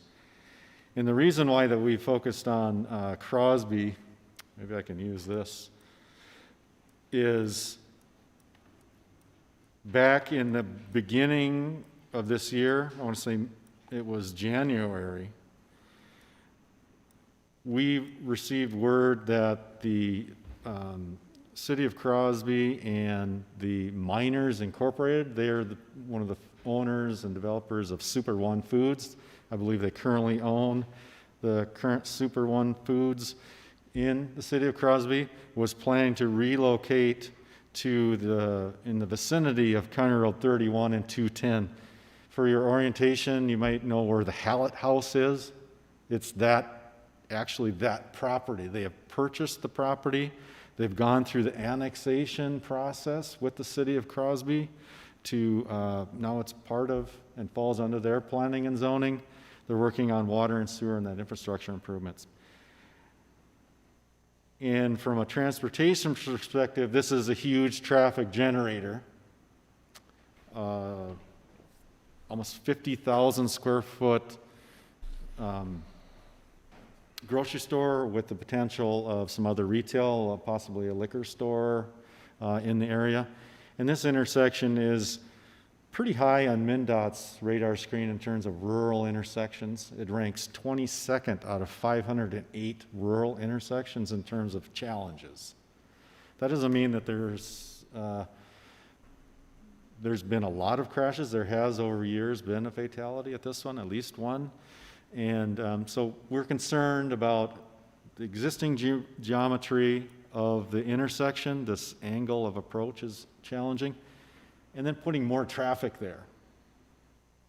And we only found out this in January, and we haven't been given the time to plan like we would. This grocery store is planned to be there in 2 years. And our 5-year plan's already kind of set forward. And so we need outside funding to get something in place so we can address the traffic before it comes there. And this Transportation Economic Grant is a possible avenue for that. It does require that the county be the fiscal agent. We're very familiar with that. This is state money. The City of Crosby is not a state aid city, not over 5,000, so they cannot be awarded the grant. Plus, it's our county roads, and we have a very good working relationship with MnDOT. So it's still in the concept stage. Therese, I'm going to show the concept. Is that on here? So because we've had so little time to really develop a solution, it's very conceptual. We're asking the state to evaluate our application based on concept, and the concept is not fully developed. There will be a lot of work to be done, a lot of coordination with local properties. Can I maximize that by chance? I don't know. Can you pull it up somewhere else here? Can you move this keyboard? 'Cause I Sure. can't. So this is the latest concept. It actually came to us from MnDOT, the very basics of it. And then because we have some work to do on County Road 31, which the grocery store will have direct access to, we had to incorporate, there we How's go. that? There, that's good. This is a better picture. You can see that the grocery store is here. There's a potential for other retail development here. It could be a liquor store or some other kind of retail. And you can see lots of parking here. So this is the basic concept of the roundabout, and actually the shaded portion yellow is what we would ask for the state to help fund through this grant. But because of the restrictions on the grant, it would not cover any improvements to County Road 31. And that would be something that's kind of falling out of the sky within our 5-year plan that we have not planned to fund, but we have to address the traffic.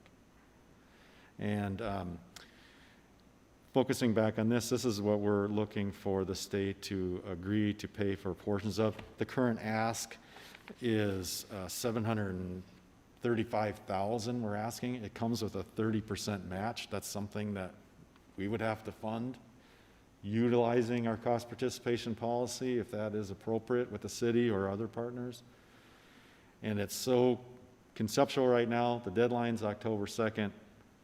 We're looking to get the money and then further develop this and continue to talk with some of our partners. We're meeting with the hospital tomorrow to talk about this concept and potential impacts.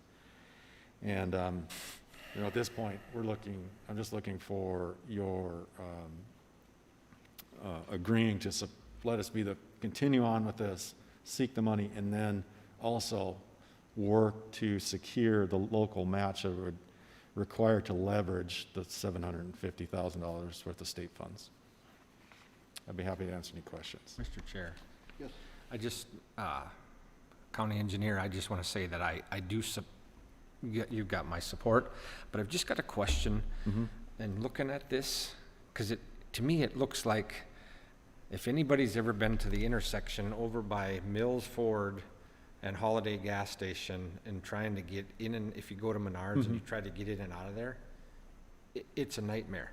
And so in looking at this, if I was coming out of this grocery store, if you put the pointer on there, yeah, right there, and I'm coming out right there, I've got 3 lanes of traffic coming straight at me, one turning left, one going straight, one turning right, and then I've got to be looking back on towards 31.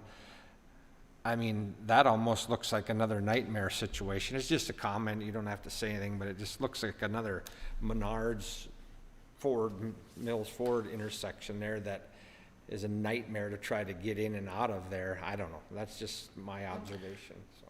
It is very wide. Both of these are, the one that's actually in the ground by That's Menards what makes it worse, because the one over at Mills Ford, it's so wide, and everybody's going like this. So I don't know, just an observation. Right, and again, these are concepts. We do have to address the traffic. Our initial shot at it was something like this. All those things, the width of the pavement and the difficulty is something we would look at for sure. This is not final design. I know that the most solid part is what they're going to do here. They have been working very hard with the city to get this going. They want to build in 2022, believe, finish construction in 2022. And this grant kind of lines up with that. We have to spend it by a certain time, and that's 2022. So the timing is good if we're successful with the grant to hopefully have it in the ground before or shortly after they open, so we can address the safety of this intersection. So there's a lot of work to be done. There's no doubt about it, but we're going to try to leverage $750,000 from the state, and I think it's one of those things. Here's another priority, and I think to provide the $500,000 match, for example, of the whole project is well worth it to leverage other funds. And this would be a priority over some of the other things that we have coming up. So just a quick question, Tim, on the design of the roundabout, because I know cars traveling on 210, both directions, generally are not traveling at 50 miles an hour, which is the posted limit. What is the design to slow people down so that they aren't hitting that roundabout? Because I know the roundabouts that we experience locally, people don't slow down to 15 miles an hour, which is the posted Right. roundabout speed. How will you design this one to knock that 50 mile an hour or 60 mile an hour speeder down? Right, that's a great question. And actually, when MnDOT is an important partner in this, because Trunk Highway 210 is here, they're concerned about having roundabouts on high-speed roadways. And one of the challenges is getting somebody that's going 50 or 55 to slow down. One of the techniques is to have a very long, what they call splitter island. So there's a lot of concrete out there. The road starts to narrow and you start to feel a little uncomfortable. And of course, there'll be tons of signing. You still wouldn't be able to physically traverse this and more than, 20 miles an hour. It'd be designed like that. This is actually a smaller one. And there's some initial endorsement by MnDOT to go with a smaller one that kind of keeps it within the existing right-of-way footprint. But to answer your question, there's some design things, including concrete longer than usual, splitter islands to get it in a channel that'll help slow traffic and improve safety. And I would say to your, to your remarks, Commissioner Coring, there's a significant difference in the traffic at the Menards Mills Motor intersection versus the Crosby Ironton intersection over here. This one only worries me because of the speed they're coming at here. Your point about that other intersection in Baxter is well taken. It's wide and you really are taking your vehicle's risk when you travel out into that area. I mean, I don't know what to Yeah, call I it. agree. but it's I but go it's a there, scary through there area. quite a bit. It is a challenge because Right. it's so wide. And And there's several intersections in Baxter that are terrible, so I'll just let that one lie for now. So not looking for action today. It was my opportunity to speak with you before it ends up on the board. And if you're comfortable, I'd be happy to put it on the consent agenda. It is up against the deadline, so if we don't get it on the next board meeting, then we'll miss the letter of support, your letter of support for it in the application. Commissioner Franzine, anything to add? Support? Non-support? Nothing to add, thanks. Just a couple quick things, Mr. Chair, is again, I think MnDOT has kind of made it clear that there would be no ingress, egress allowed off of the 210, which does then put major congestion. I would say to your point of traffic count, Fridays and Sundays might prove you wrong on the volume of traffic in that area. So to get this grant to do a proper study and stuff, because it's going to put major traffic onto County Road 31, that we make sure we do it right. It accounts for a very busy end of Crosby with the hospital, with the Heartwood facility, with now this proposed new business. It also is a major cutoff for our tourism people to cut up to County Road 30 and then across to pick up 6. So there's a lot of factors to be in there. I think we need MnDOT obviously at the table to be a partner in this and make sure it's done right, because if we don't do it right, it could be a higher safety risk than it is today with the way these roads intersect one another. So again, I'll support any type of funding we can get to assure that we're doing the right design in this project. So with that, I think you just put it on the consent agenda. I Okay. think there's consent by all of us to back this one, so Okay. if you'll do that, I appreciate it. Thank you very much. Number 5, Mr. Scherf is here to talk about the Minnesota Towards Zero Deaths presentation. It's okay, I choose to stand rather than sit. That's fine. Okay, thank you. Mr. Chair, I appreciate the opportunity to speak today to you and the rest of the commissioners. I'd like to thank Ms. Norwood for getting me on your agenda. I know you're all very busy. I always like to start these presentations with a little bit of a disclaimer. I was an elected official at one time, and I'm not putting you in this category, but I can get a little long-winded, so if you, anytime you want to shut me off, I'm perfectly okay with that. I put the request out to all of the law enforcement agencies that I work with in Crow Wing County to do a presentation if they would like, given the circumstances that happened a couple weeks ago up in Nisswa. And typically, you know, I'm not going to get into the political end of that, and no one at the Office of Traffic Safety in St. Paul would want me to do that. But a couple things stood out in that video when I watched it. The first thing was the officer talking and telling the mayor that he was out there working a TZD, or Towards Zero Deaths project. For those that aren't familiar with our TZD program, it's basically, it's officer agencies within a jurisdiction can apply for funding to work extra enforcement revolving around impaired driving, speeding, distracted driving, and lack of seatbelt use. So our TZD program started in 2003. It's kind of a spin-off from the old Safe and Sober program. In 2003, 2002, we were at 655 fatalities on Minnesota roadways, and it was going up. It had been trending up for quite some time. So they decided that they needed to kind of revamp the old Safe and Sober program, and they come up with Towards Zero Deaths. Since that program started, we have reduced fatalities on our roadways by almost 44%. Last year, we were at 364. And if you multiply that over the 17 years, that's around 5,000 people that are still alive today because of Towards Zero Death program. So the agencies go out and they work. They have agreements with one another that they can work outside their jurisdictions, and that's what put the Pequot officer in Nisswa.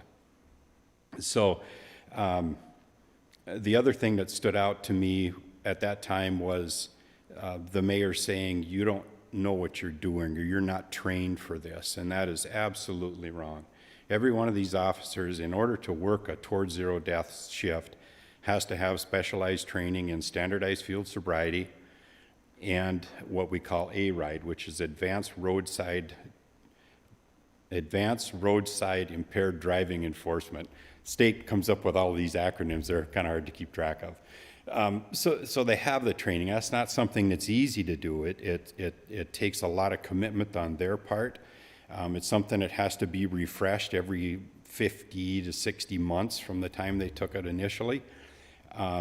They know what to look for. They know how to test people for impaired driving. They know what signs of impaired driving, whether it's the way the vehicle is being driven, the way the person is acting, signs and indicators inside those vehicles. So my point, I guess, is just to let you and everyone out there know that the officers do have the training. It doesn't matter that they're from a small agency. It doesn't matter if they're with one of the largest agencies in the state of Minnesota. They all have to have the same training to work these Towards Zero Death shifts. So one of the things that I like to make a point of, too, is that people will ask me, well, why Towards Zero Deaths? Why do you, is that even possible? And my response to that is, what number do we put on that? Is there something that's acceptable other than zero? And there truly isn't. Of those 5,000 people that are still alive today, is that one of my family members, one of my loved ones, one of yours, or me, or you? We don't know that.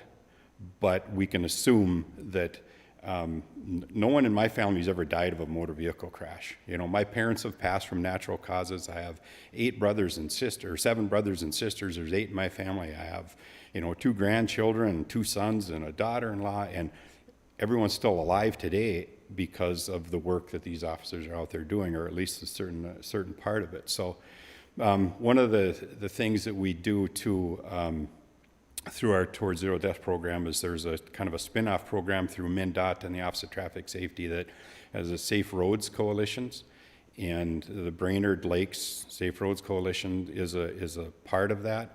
Now, they don't apply for funding. They have chosen over the last few years to do it on their own. And I got to say it, I'm not just saying it because Rob is part of that and he's here and listening, and you all know about this, but I'm not saying it because of that, but I think it's one of the best coalitions in the state of Minnesota for the work they do. Thanks to Chief McQuiston and Chief Exted from Baxter, they do a great program. So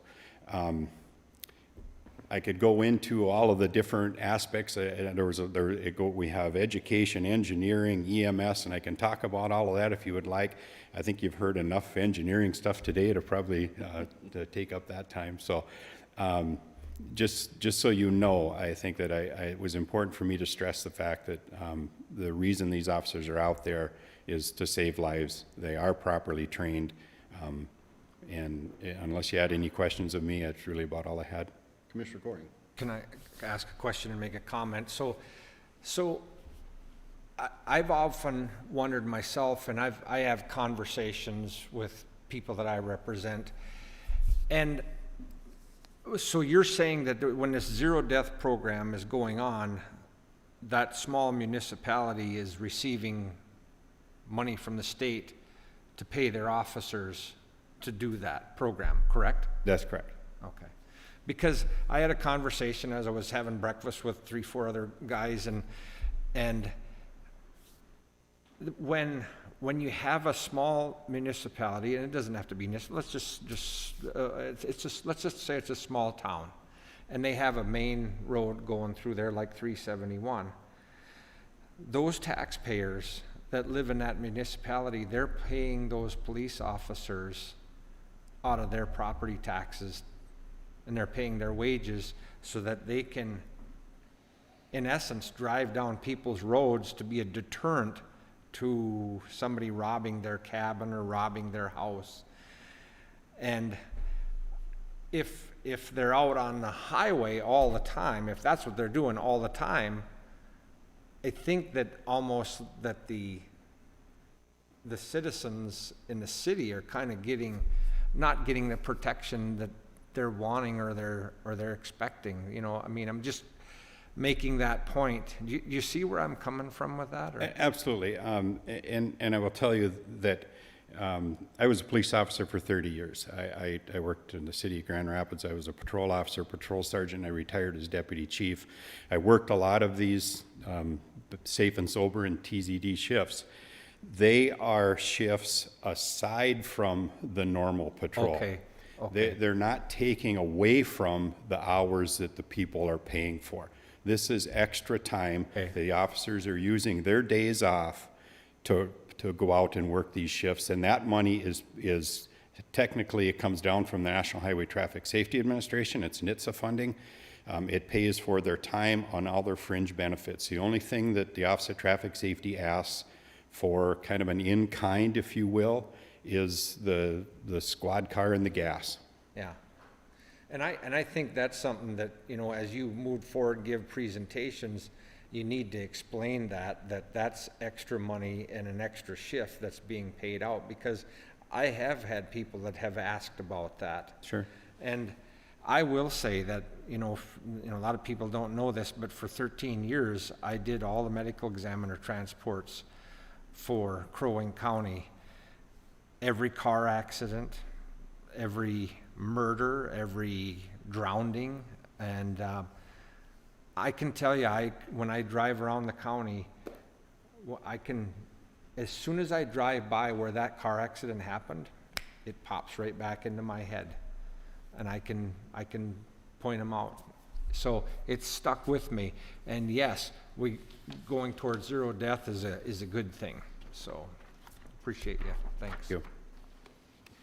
And I would reiterate that thank you very much for what you do and the officers that have volunteered. I'm assuming you make a decision to be involved in that. It's not a requirement by the local authorities. So my thanks goes out to them. It's a thankless job out there. It's a lonely job and Getting dangerous. worse every day, it seems like. Very dangerous. So Yeah.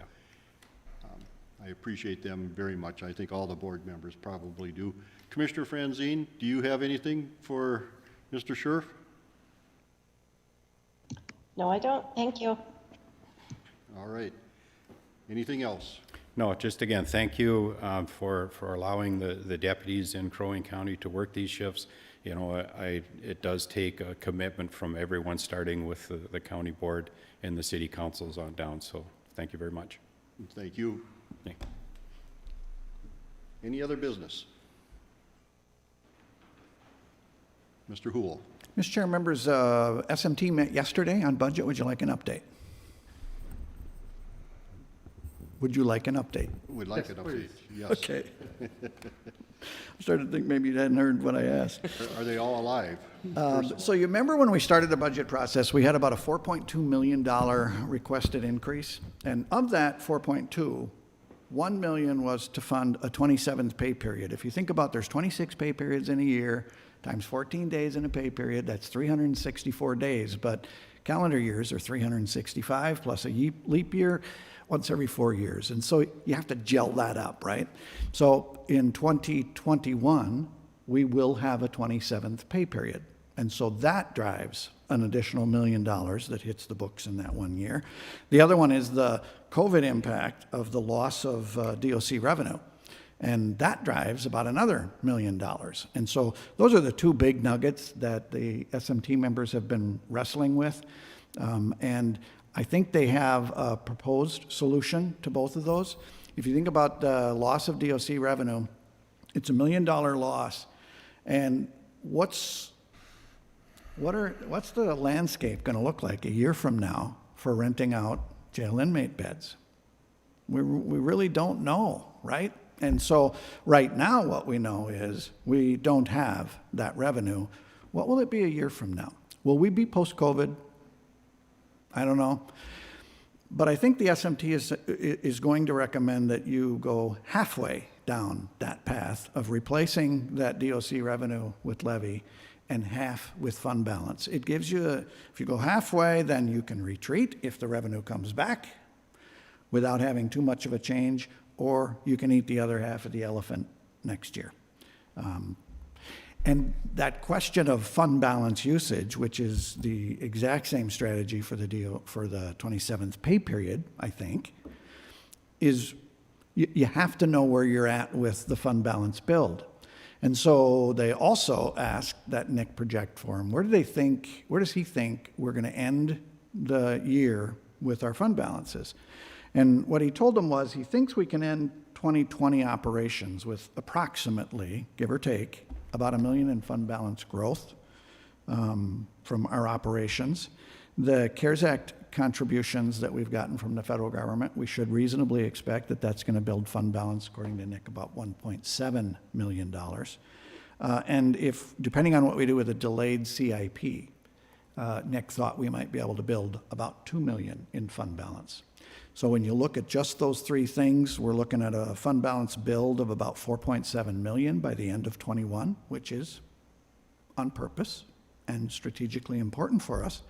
But what you can see is that of that $4.7 million build, you might choose not to build that fund balance quite as rapidly. And that is how you fund those two challenging prospects in the 2021 budget.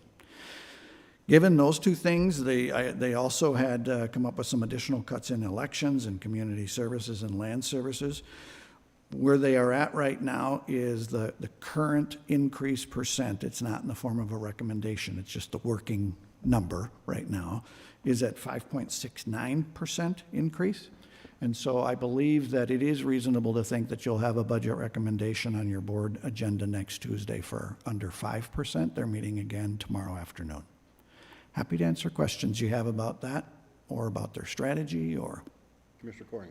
Just an observation of your comments and thinking about this is, you know, I think I've always realized this. I'm a Crow Wing County Commissioner. I'm not a State of Minnesota Commissioner. Mm-hmm. And my point to that is I just wonder if we focus, what I'm talking about is the jail, and getting these state inmates, why don't we just focus on Crow Wing County and the inmates that we have with the facility that we have and stop worrying about trying to get this revenue, because once we do this, and the inmates go away, then we're having trouble all over again.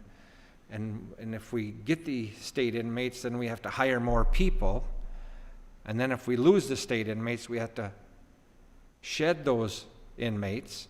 And so it kind of reminds me of the landfill. Okay, so we don't accept haulers from Cass and Aiken and Morrison to haul their trash out to our landfill. Why don't we do that? It's kind of the same thing. I mean, why don't we say anybody that wants to come in, so then we're making all kinds of money out there? No, we're focusing on Crow Wing County residents. And I don't know, it's just an observation that I think that this state inmate thing is just something that I think we should really take a hard look and have maybe a committee of the whole conversation to say, you know what, let's just focus on our job here. You could choose to do that going forward. You know, we've been married to it, but as we prepare this budget, we're going to be less married to it, which gives you that opportunity if you guys wish. And that's a deep Anyway, conversation, just a but yep, absolutely. Any other questions? Commissioner Franzine, any questions? No, thank you. Thank you, Mr. Chairman, members. Thank you. Tim, let them know that I appreciate all the hard work they're doing. They're whittling that number down. We appreciate that. I know that's a real struggle. All right. With that, I will just say that we are finished with today's business. Thank you. Thank you, everyone.